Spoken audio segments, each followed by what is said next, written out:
Les Enfoirés, cet ancien talent de The Voice qui remplaçait Jean-Jacques Goldman et fait répéter tous les artistes. Ce vendredi 3 mars, Les Enfoirés sont de retour sur TF1. Une occasion de connaître l'identité de celle qui est chargée de faire répéter tous les artistes. Il s'agit d'ailleurs d'un ancien talent de The Voice.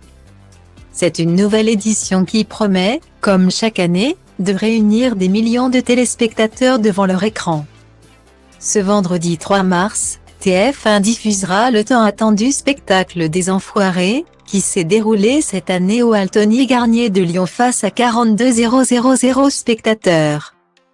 Une occasion pour chacun de découvrir les nouveaux artistes et sportifs qui ont rejoint la troupe. Parmi ces derniers figurent le danseur étoile Germain Louvet, le rugbyman toulousain du XV de France Antoine Dupont et le pilote français de Formule 1 Esteban Ocon. Le groupe compte aussi deux nouvelles chanteuses, Sophia et Saïdi, ex-candidate de la Star Academy devenue comédienne. Et Mantissa, la protégée de Vianney, révélée dans la 10e saison de The Voice. Cette dernière n'est d'ailleurs pas la seule candidate des auditions à l'aveugle à travailler sur le spectacle. En effet, la jeune femme rejoint Slimane, Amir, Kanji Girac, Anne Silla, ainsi que Philippine Lavray. Si le nom de cette dernière ne vous dit rien, c'est parce qu'elle n'apparaît pas sur scène avec les autres artistes. Explication. Depuis qu'elle a participé à The Voice en 2016, Philippine Lavray a gravi les échelons. Depuis 4 ans maintenant, c'est elle qui se charge de faire répéter les artistes avant le spectacle des Enfoirés.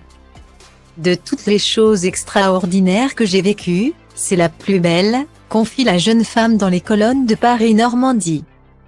Et c'est grâce à Patrick Fiori, son ancien producteur, que Philippine Lavray a pu rejoindre l'organisation du spectacle.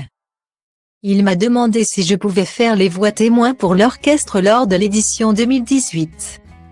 Cela permet aux musiciens de répéter, avant même que les artistes arrivent, déclare-t-elle. Une responsabilité de taille puisqu'auparavant, c'était Jean-Jacques Goldman qui était chargé de cette mission. Ça fonctionnait très bien avant mon arrivée. Tout ce que j'apporte, c'est du gain de temps et du stress en moins. Précise-t-elle. Autre mission, aider ceux qui ne sont pas chanteurs à poser leur voix. Ou les artistes à reprendre une chanson qui n'est pas la leur. Une véritable fierté.